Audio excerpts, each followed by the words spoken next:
ये आज सीधा सवाल में बात होगी घी की। अब आप कहेंगे ये घी कहां से आ गया? कर्ज भी लो लेकिन घी जरूर पियो। ये पुराना एक फलसफा है। चर्वक स्कूल ऑफ मटीरियलिज्म वो भी इसकी पैरवी करता था कि जिंदगी मौज में जीनी चाहिए, चाहे उसके लिए उधार ही क्यों ना लेना पड़े, कर्ज ही क्यों ना लेना पड़े। और कुछ इसी तरह के सब्ज बाग, ये तो बरसों पुरानी बात हो गई, सदियों पुरानी, दशकों नहीं। लेकिन आज के युग में जो राजनीतिक दल हैं वो आपको, जनता जनार्दन को वही घी पिलाने की कोशिश कर रही है। अर्थव्यवस्था का चाहे तेल निकल जाए, भुगतेगा कौन? आप, मैं या हमारी पुश्तें, आने वाली नस्लें। तेरी रेवड़ी मेरी रेवड़ी, खेल यहां पर आ गया है। कोई भी अपने आप को उन्नत साबित होने में तैयार नहीं है। तू 19 है तो मैं 20 नहीं तो 21। 5-5 फ्री की रेवड़ियां बांटने का ऐलान आम आदमी पार्टी ने तो कर दिया है। 2,500 रुपए की पेंशन बुजुर्गों को, ऑटो वालों को तो बल्ले बल्ले कर दी। 10 लाख रुपए की इंश्योरेंस, बेटियों की शादी के लिए 2 लाख रुपए का खर्च, फिर महिला सम्मान योजना 1,000 रुपए का तो नोटिफिकेशन भी जारी कर दिया है। मतलब कैबिनेट का प्रस्ताव है, अभी नोटिफिकेशन नहीं आई है, लेकिन 2,100 रुपए का चुनावी वादा कर दिया, पंजीकरण भी कर दिया शुरू। बहुत राजनीति हुई उस पर। बुजुर्गों के लिए संजीवनी योजना, इसका भी जिक्र हो गया और पुजारी ग्रंथियों को 18,000 रुपए देने की बात है। अब कांग्रेस भी वही बात कह रही है, वो महिलाओं को 2,500 रुपए देने की बात कर रही है। और परवेश वर्मा तो हर घर में नौकरी देने का वादा कर रहे हैं। राजनीतिक बेरोजगारी का दौर चल रहा है, पर रोजगार दे रहे हैं, वो वादा कर रहे हैं। इसे हम कैसे लें? ऐसे में आपकी राय, आपके सुझाव और आपके सवाल, उनकी है दरकार, क्योंकि आपके सवाल अब बन चुके हैं सीधा सवाल का अहम हिस्सा। तो अपने सवाल भेजिए। इन वादों इरादों की जो झड़ी लगी हुई है, इसको आप कैसे देखते हैं? क्योंकि रिझाया तो आपको जा रहा है, ढोल बजाया जा रहा है दिल्ली विधानसभा चुनाव में, और राजनीति में फ्री फॉर ऑल भी हो रहा है।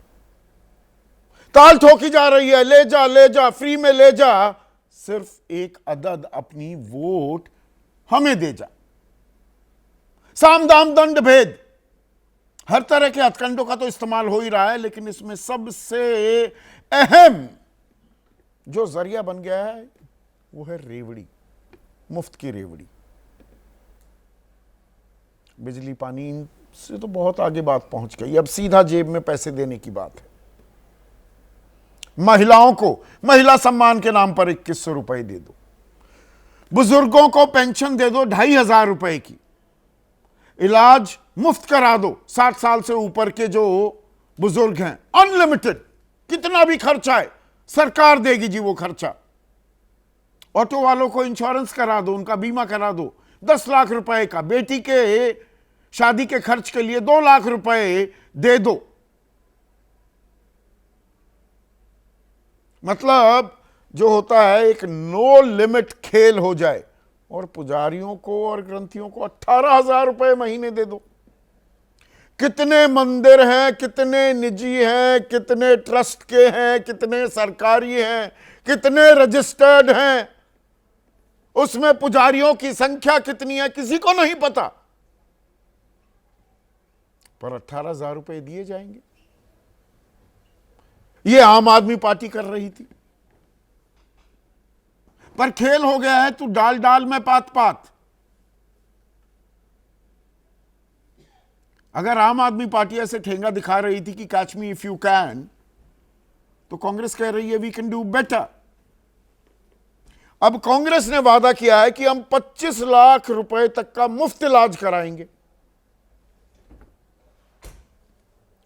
जीवन रक्षा योजना और इसमें कैच क्या है, इसमें फर्क क्या है?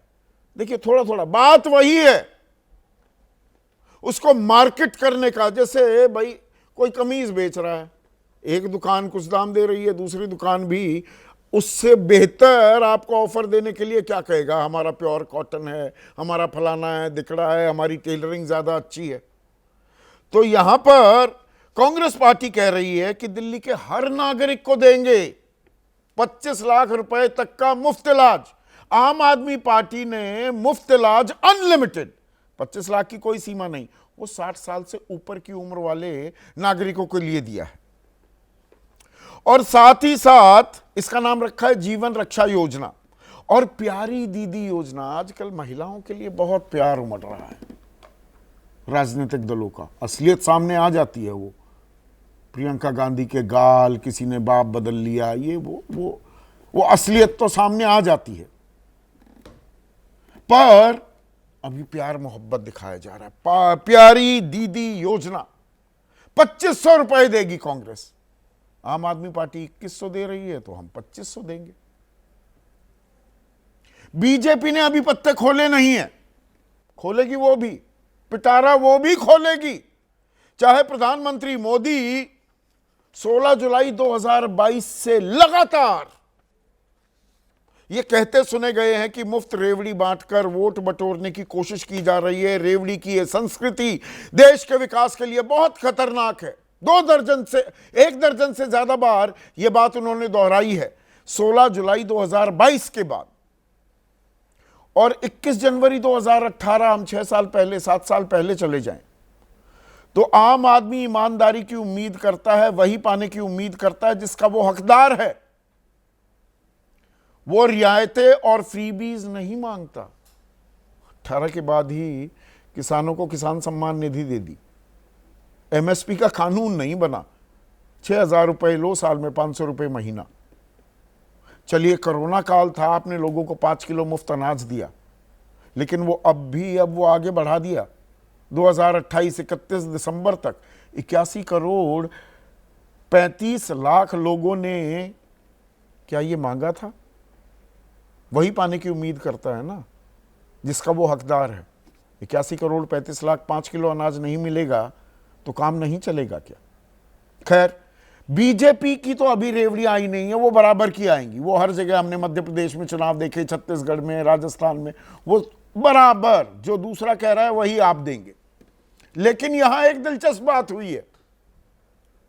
मैंने राजनीतिक बेरोजगारी का जिक्र किया था। अब परवेश वर्मा, लोकसभा टिकट तो नहीं मिला, विधानसभा चुनाव लड़ रहे हैं, अरविंद केजरीवाल के खिलाफ नई दिल्ली से चुनावी ताल ठोक रहे हैं, उम्मीदवार बना दिया गया है, तो वीवीआईपी सीट हो गई, सबसे इंपॉर्टेंट सीट। अब कल से इन्होंने घर घर नौकरी, हर घर नौकरी, ये योजना चला दी। बीजेपी ने नहीं चलाई है। परवेश वर्मा कह रहे हैं मैं हर घर में नौकरी दूंगा। और वो कैसे देंगे, वादा कैसे पूरा करेंगे? वो कह रहे हैं 15 जनवरी को एक रोजगार मेले का आयोजन होगा। 50 कंपनियों को मैंने बुलाया, उनका एनजीओ, वही एनजीओ, बहुत मालदार एनजीओ है। वो औरतें वहां जाती हैं तो लिफाफे में 1100 रुपए भर के दे देते हैं। एनजीओ ये काम भी कर रहा है। तो 50 से ज्यादा कंपनियां आएंगी और जो पंजीकरण कराएगा उसे नौकरी मिल जाएगी। मुझे नहीं मालूम था कॉरपोरेट जगत में, और उसका मैं हिस्सा हूं, इस तरह से रिक्रूटमेंट होती है। कैंपस रिक्रूटमेंट सुनी थी, वो भी 2 4 10 20 50, यहां तो हजारों की तादाद में बल्ले बल्ले करने वाले हैं। यानी कि वोटर को लुभाने के लिए हर तिकड़म बिड़ाने के लिए नेता और राजनीतिक दल तैयार है। फिर चाहे कर्जा लेना पड़े ये घी पिलाने के लिए। देश पर 200 लाख करोड़ से ऊपर का कर्जा हो गया है। दिल्ली इस बात पर ताल ठोकती थी, आम आदमी पार्टी की सरकार, अरविंद केजरीवाल, उनके तमाम नेता, कि हमारा सरप्लस बजट है, लेकिन अब वो डेफिसिट में आ रहा है। 5000 करोड़ से ऊपर का डेफिसिट हो जाएगा। और जो ये योजनाएं हैं, अभी तो इनका आकलन है नहीं, अभी हमें ये भी नहीं मालूम 8 तारीख को किसकी सरकार आएगी। तो उस पर कितना बोझ और बढ़ जाएगा। पंजाब में 91,000 करोड़ रुपए अतिरिक्त बोझ बढ़ चुका है जब से वहां पर आम आदमी पार्टी की सरकार आई है, और सब जगह का यही हाल है। लाडकी बहन योजना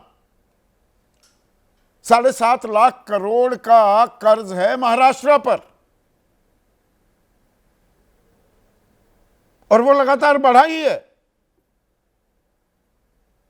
यही हाल झारखंड का है या मध्य प्रदेश का है। मुख्यमंत्री मोहन यादव कह रहे हैं कि भाई ये जो हमने फ्री की योजनाएं चलाई हैं इनको लागू करने में दिक्कतें आ रही हैं, पर इसे रोके कौन? अब सुप्रीम कोर्ट है। सुप्रीम कोर्ट क्या कहता है? जो कोई काम नहीं करते उनके लिए आपके पास पैसे हैं। ये सरकारों को ये पीड़ा, दर्द का इजहार भी हुआ सुप्रीम कोर्ट की तरफ से।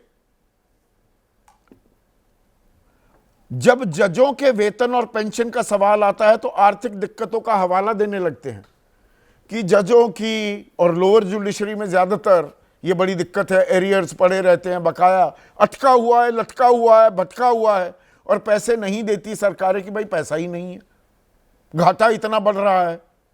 पर चुनाव आते ही तिजोरी खोलते हुए देखने की एक होड़ सी भी लग जाती है। अब एक और संस्था है चुनाव आयोग, वो तो कई बार सुप्रीम कोर्ट ने कहा कि भाई चुनाव आयोग इसका संज्ञान ले, कोई रास्ता निकाले, तो पल्ला झाड़ दिया था कि नहीं अब हम क्या करें इसमें। अब इस बार बहुत से लोग कह रहे हैं, आखिरी बार प्रेस कॉन्फ्रेंस की है मुख्य चुनाव आयुक्त राजीव कुमार ने, उन्होंने कहा है कि मुफ्त के वादों को लेकर चुनाव आयोग परफॉर्मा लाएगा और पार्टियों को बताना होगा क्या क्या वादे किए और सरकारी खजाने पर क्या असर पड़ेगा। अब इन पर कितना भरोसा किया जाए? और माली हालत, वित्तीय हालात जो किसी भी सूबे के हैं वो तो सरकार जानती है, विपक्ष कैसे जानेगा?